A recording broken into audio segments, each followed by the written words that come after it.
بسم اللہ الرحمن الرحیم۔ السلام علیکم عزیز طلبہ، ہمارا آج کا ٹاپک ہے تحریک علی گڑھ کی ادبی و معاشرتی و معاشی خدمات۔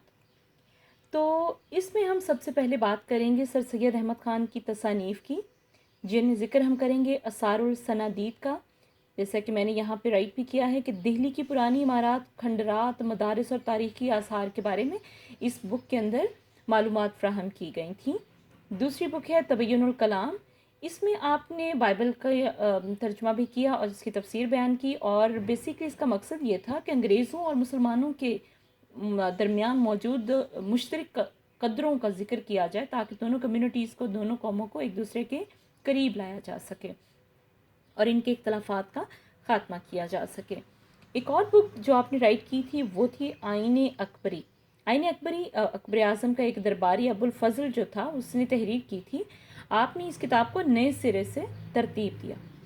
تفسیر قرآن، قرآن کی تفسیر لکھی جو 7 جلدوں پر مشتمل تھی۔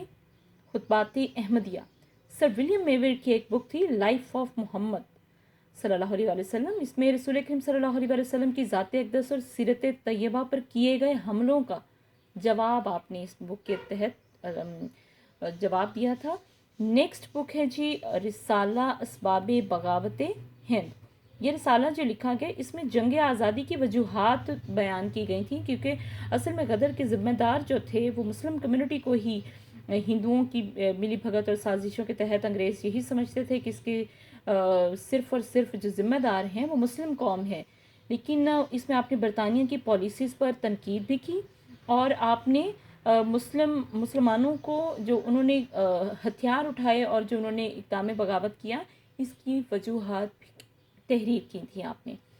نیکسٹ میں ہم بات کریں گے مولانا شبلی نعمانی کی تحریر کی گئی کتب کی، جس میں سیرت النبی، الفاروق اور الغزالی شامل ہیں۔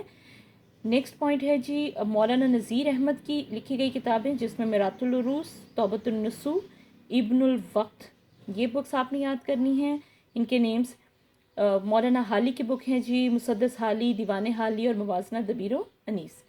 یہ آپ کی ادبی جو خدمات ہیں اس میں آپ نے تحریر کرنا ہے، جبکہ نیکسٹ ہمارے جو پوائنٹ ہے وہ ہے معاشرتی خدمات کا، یعنی آپ نے معاشرے کی فلاح و بہبود کے لیے کون کون سی جو اقدامات کیے یا کون کون سی لوگوں کے اندر اویئرنیس جو تھی وہ جاگر کی۔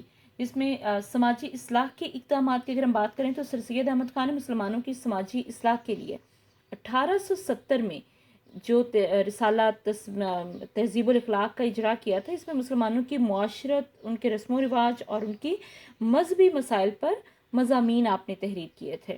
اس کے بعد آپ نے مسلم عیسائی تعلقات کے حوالے سے بات کی تھی کہ سر سید نے بائبل کی جو تفسیر لکھی تھی اس کا نام تبین الکلام تھا۔ اس میں زیادہ تر ان باتوں پر زور دیا گیا تھا جو اسلام اور عیسائیت میں مشترک ہیں، اور تاکہ ایک دوسرے کو، دونوں قوموں کو ایک دوسرے کے قریب لایا جا سکے اور ان میں ہم آہنگی پیدا کرنے کی کوشش کی جا سکے۔ اب اس کا خاطر کا نتیجہ نکلا تھا، کیونکہ اس سے بہت سے مسلمان جو انگریزوں کے ساتھ کھانا نہیں کھاتے تھے، ہاتھ ملانا پسند نہیں کرتے تھے، وہ بھی اپنے رویے کو بدلنے پہ مجبور ہو گئے تھے۔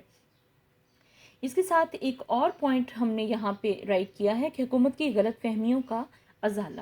سر سید نے جنگ آزادی کے نتیجے میں جو پیدا ہونے والی غلط فہمیاں تھیں ان کو دور کرنے کے لیے کتاب لائل محمڈنز آف انڈیا کے نام سے تحریر کی تھی، جس میں آپ نے مسلمانوں کی ان قربانیوں کا ذکر کیا جو انہوں نے انگریزی سرکار کے لیے سر انجام دی تھیں، یعنی اپنی لائلٹی شو کرنے کے لیے۔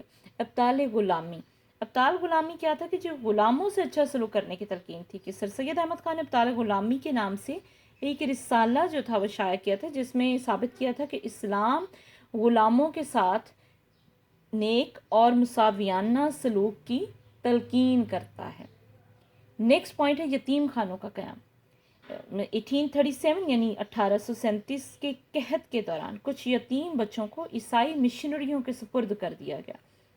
ہندوستانی باشندوں کا خیال تھا کہ انہیں اپنے مذہب سے بیگانہ کر کے عیسائی بنانے کے لیے ایسا کیا گیا ہے، یعنی یہ جو معصوم بچے ہیں ان کو عیسائی بنا دیا جائے گا، لہٰذا آپ نے مراد آباد اور دیگر مقامات پر لاوارث مسلمان بچوں کے لیے یتیم خانے قائم کیے تاکہ عیسائی ان بچوں کو تبدیلی مذہب پر، اپنے مذہب کو تبدیل کرنے پر مائنڈ سیٹنگ نہ کر سکیں۔ نیکسٹ پوائنٹ میں ہم دیکھیں گے کہ مسلم معاشرے کی اصلاح۔ بر صغیر میں مغلیہ حکومت کے زوال کے ساتھ ہی اسلامی معاشرہ بھی چونکہ زوال پذیر ہو گیا تھا، اور اس میں بہت سی کبھی برائیاں جو تھیں وہ شامل ہو چکی تھیں۔ آپ نے اسلامی معاشرے کی اصلاح کے لیے یہ جو اوہام پرستی تھی، ضعیف الاعتقادی تھی، پیری مریدی کا سسٹم جو تھا، یا قبر پرستی کی، ان سب کی پرزور مخالفت کی تھی۔ آپ نے شرک اور بدعت کے خلاف بھی آواز اٹھائی، اور مسلمانوں کو جدید علوم کی روشنی میں اپنے مسائل کو حل کرنے کی ترغیب دی تھی۔ یعنی آپ نے مسلمانوں کو بیسکلی ماڈرن ایجوکیشن جو تھی، یا پھر جدید تعلیم جو تھی، یا سائنسی تعلیم جو تھی، اس کی طرف راغب کیا۔ جی، آج کا ہمارا ٹاپک جو ہے وہ ابھی اختتام پذیر ہوتا ہے۔ بہت شکریہ۔